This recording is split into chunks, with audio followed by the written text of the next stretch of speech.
Hey guys, তো প্ৰথমে আপোনাক ওয়েলকাম কৰিছো জব এলাৰ্ট এছকি ইউটিউব চেনেলত। তো মই আজি এই ভিডিঅ'ত আলোচনা কৰিম এয়াৰপোৰ্ট অথৰিটি অফ ইণ্ডিয়াৰ পৰা ৰিকুৱাৰমেণ্টৰ কাৰণে নটিফিকেশ্যন আহিছে আৰু তাৰ গোটেইখিনি ইনফৰমেশ্যন মই আপোনাক এই ভিডিঅ'ত প্ৰভাইড কৰিম। য'ত আপোনাৰ ভেকেন্সি ডিটেইলছখিনি থাকিব,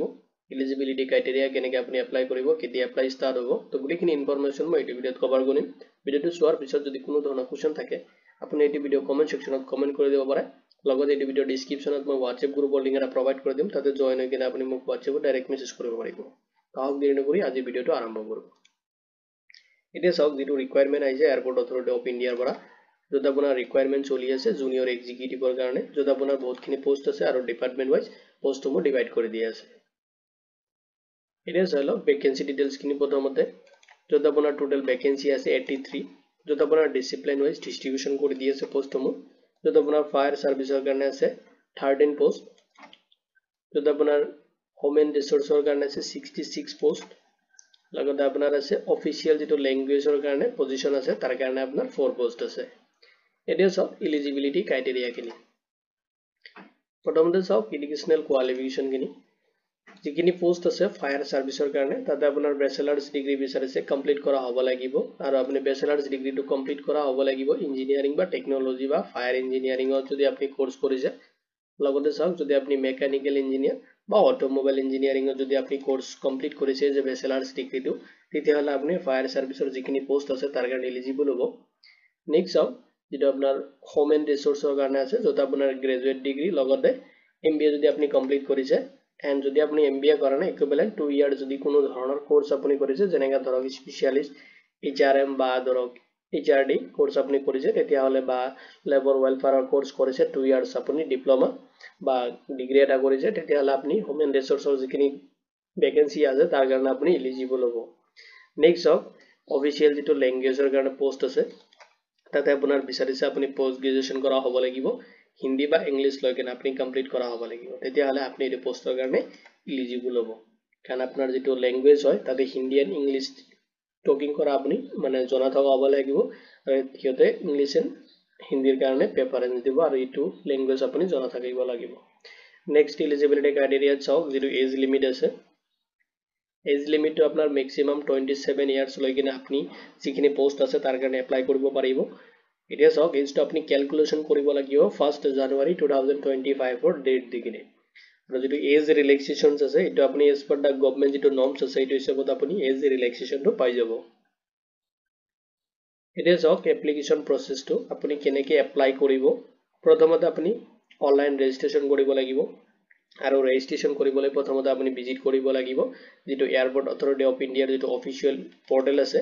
তাতে আপুনি ভিজিট কৰিব লাগিব, যিটো লিংক মই এইটো ভিডিঅ'ৰ ডিছক্ৰিপশ্যনতো প্ৰভাইড কৰি দিম, নহ'লে আপুনি যিকোনো ব্ৰাউজাৰ এটা অপেন কৰি ল'ব আৰু তাতে আপুনি চাৰ্চ কৰিব www.ai.aero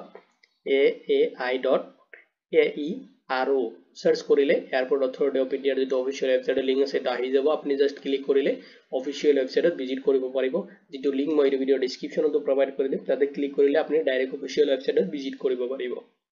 এতিয়া চাওক তাতে আপুনি ক্লিক কৰিব লাগিব যেটো এডভাৰটাইজিং গান আছে জুনিয়ৰ এক্সিকিউটিভৰ যেটো পজিশনৰ কাৰণে যিখিনি ভেকেন্সি আছে তাতে ক্লিক কৰিব, আৰু ক্লিক কৰাৰ পিছত তাতে আপুনি প্ৰথমতে ৰেজিষ্ট্ৰেশ্যন কৰিব লাগিব, য'ত আপোনাৰ বেসিক ডিটেইলছ কিছুমান আপুনি তাতে ফিল আপ কৰিব লাগিব, য'ত আপোনাৰ ইমেইল আইডি মোবাইল নাম্বাৰ দি কিনে আপুনি ৰেজিষ্ট্ৰেশ্যনটো কমপ্লিট কৰিব। নেক্সট আপুনি আপোনাৰ এপ্লিকেশ্যন ফৰ্মটো সাবমিট কৰিব লাগিব, য'ত আপুনি লগইন কৰি কিনে আপোনাৰ personal details educational details and educational ডিটেইলছখিনি দিব, লগতে আপোনাৰ যদি এক্সপিৰিয়েঞ্চ আছে তেতিয়াহ'লে আপুনি এক্সপিৰিয়েঞ্চখিনিও তাতে দিব পাৰে। সেইখিনি দি কিনে আপুনি আপলোড কৰিব লাগিব, যিখিনি নেচেচাৰী ডকুমেণ্টছ লাগে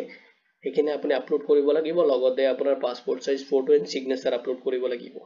নেক্সট আপুনি পেমেণ্ট কৰিব লাগিব। এতিয়া যাওক পেমেণ্টটো আপুনি পেমেণ্ট কৰিব লাগিব অনলাইন থ্ৰু, য'ত আপুনি 1000 এটা পেমেণ্ট কৰিব লাগিব। এতিয়া চাওক যদি আপুনি SC ST কেণ্ডিডেট হয়, লগতে যদি আপুনি ফিমেল কেণ্ডিডেট হয়, SC ST PWD বা যদি আপুনি ফিমেল কেণ্ডিডেট হয় তেতিয়াহ'লে আপুনি কোনো ধৰণৰ এপ্লিকেশ্যন ফি পেমেণ্ট কৰিব নালাগে, কাৰণ টোটেলি ফ্ৰী অফ কষ্ট আপোনালোকে এপ্লাই কৰিব পাৰিব। বাকী কেটেগৰী যিসকল কেণ্ডিডেটছ থাকিব সিহঁতে 1000 এটা পেমেণ্ট কৰিব লাগিব থ্ৰু অনলাইনত। নেক্সট আপুনি আপোনাৰ এপ্লিকেশ্যন ফৰ্মটো সাবমিট কৰিব লাগিব, এবাৰ প্ৰিভিউ কৰি ল'ব সাবমিট কৰি কিনে, এণ্ড আপোনাৰ যিটো এপ্লিকেশ্যন ফৰ্ম হয় সেইটো আপুনি আজি ফিউচাৰ ৰেফাৰেন্সৰ কাৰণে প্ৰিণ্ট আউট কৰি ৰাখি থ'ব। এতিয়া চাওক সিলেকশ্যন প্ৰচিডিউৰখিনি। প্ৰথমতে সিলেকশন প্ৰসিডিউৰ আপোনাৰ কম্পিউটাৰ বেস টেষ্ট হ'ব নেক্সট আপোনাৰ তাতে শৰ্ট লিস্টেড হোৱাৰ পিছত আপোনাৰ ডকুমেন্টস ভেৰিফিকেশন হ'ব এন এডিশনাল কিছুমান টেষ্ট আছে যি মো পেষ্ট যিকল মানে ফায়াৰ সাৰ্ভিসৰ যিখিনি পোষ্ট আছে তাৰ কাৰণে এডিশনাল যিখিনি টেষ্ট আছে এইখিনি চাই লওক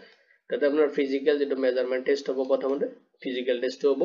ড্ৰাইভিং টেষ্ট হ'ব এন্ড ফিজিক্যাল এন্ডোৰ্সমেন্ট টেষ্ট এটা হ'ব তো তিনটা টেষ্ট হ'ব ফায়াৰ সাৰ্ভিসৰ যিখিনি পোষ্ট থাকিব তাৰ কাৰণে বাকিখিনি আপোনাৰ কম্পিউটাৰ বেস টেষ্ট হ'ব এন্ড তাতে শৰ্ট লিস্টেড হোৱাৰ পিছত আপোনালোকৰ মানে ডকুমেন্টস ভেৰিফিকেশন হ'ব এপ্লিকেশন ডকুমেন্টস ভেৰিফিকেশন হৈ যাব নেক্সট আপোনাৰ চাওক স্যালাৰি ডিটেইলস কিনি আপুনি স্যালাৰি পাব 40000 ৰ পৰা লৈ কিনে 1,40,000 লৈ কিনে যেটো আপোনাৰ পে লেভেলটো হ'ব E1 ৰ ইম্পৰ্টেন্ট ডেটস কিনি চাই লওক অনলাইন আপুনি এপ্লিকেশন কৰিব লাগিব যেটো স্টাৰ্ট হ'ব 17 ফেব্ৰুৱাৰী 2025 ৰ পৰা আপুনি অনলাইন এপ্লিকেশনটো সাবমিট কৰিব পাৰিব এন্ড আপোনাৰ এপ্লাইৰ যেটো লাষ্ট ডেট হয় অনলাইন এপ্লাইৰ এটো আপোনাৰ 18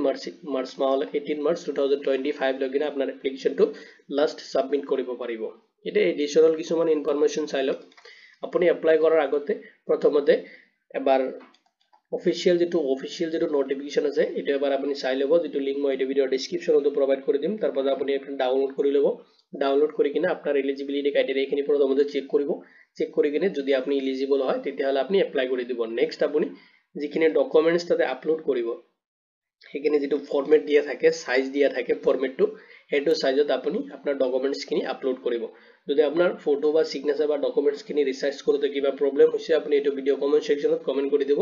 তে মই আপোনাক সাপোৰ্ট কৰি দিব পাৰো নেক্সট আপুনি